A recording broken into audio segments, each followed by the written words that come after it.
Ever since this corona circus has started, we've tried everything right from paracetamol to hydroxychloroquine to Benadryl to Decold, Haldi Doodh, Tulsi Kasayam, only to get mixed results.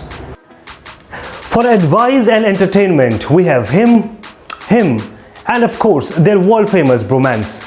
Now we have him as well, and this man on your screen who just got promoted at WHO for the reasons even he doesn't know. But what we still don't have is a vaccine, and the only solutions that we do are these.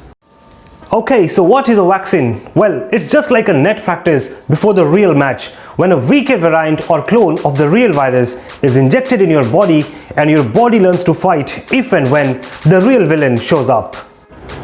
Just so you know, vaccines are also hugely criticized by anti-vaccine groups for both religious and scientific reasons. These include side effects, interfering with the God's process of healing, and so on. But where we stand today, the only other alternative is a high death rate before we start to develop what's called herd immunity.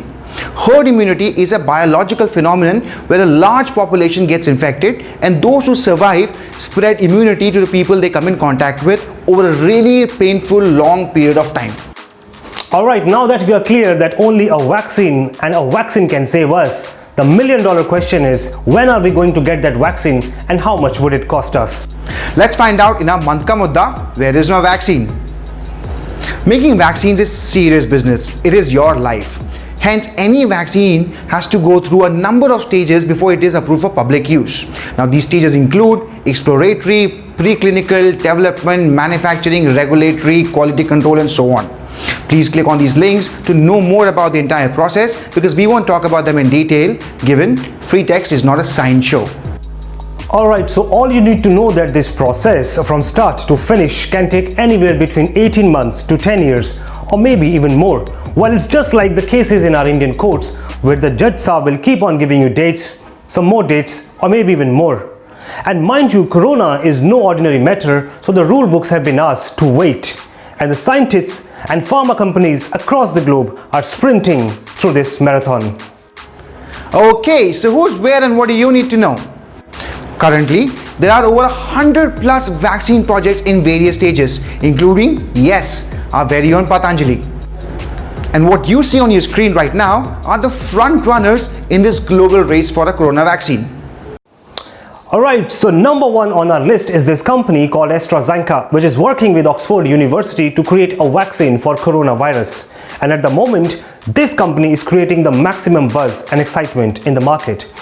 What is also encouraging for India is the Serum Institute, which is based out of Pune. And for those who don't know, Serum Institute is the world's largest vaccine manufacturer by volumes. Together, their ambition is to roll out about 2 billion doses by early December 2020, and single dose would cost us about 1000 INR. Now, almost every global pharma major is part of this race. These include Pfizer, the makers of Viagra, Johnson & Johnson, the makers of baby products that we don't need, GSK, Moderna, Sanofi, and so many more. Now, China is also making its presence felt with CanSino working on a potential vaccine. Back home, we've got Patanjali also making significant progress on building an Ayurvedic cure. All these links have been provided to you in the description of this video. Now, apart from these global names who are in this close race to develop a vaccine, there are some reputed names from Indian pharmaceuticals industry who are working 24/7 to develop a corona vaccine, either in partnerships or independently or both. And now anyone could be a winner in this race. In fact, in this current situation, we hope and pray that we have multiple winners across the globe. And before we start taking these dates more seriously, let's learn what history tells us about time to develop some of the most popular vaccines of our times. Even the fastest vaccine built in the last 100 years took us about 4 years to build, and this was the NUMPS vaccine. The only exception to this rule will possibly be the H1N1 vaccine, which took us about 6 months to develop.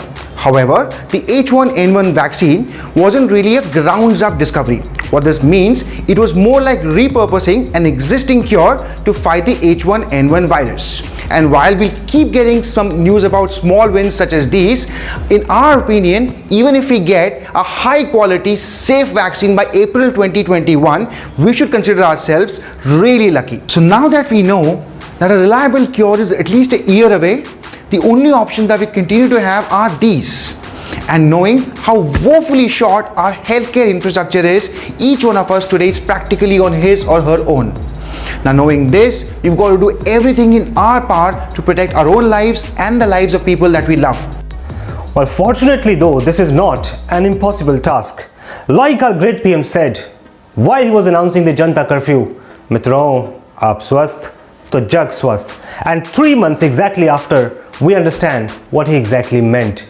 And we promise to keep coming back with refreshed bulletins till we get a real vaccine. Please let us know in the comment section how you found this video and if we must include more vaccine candidates in our next episode.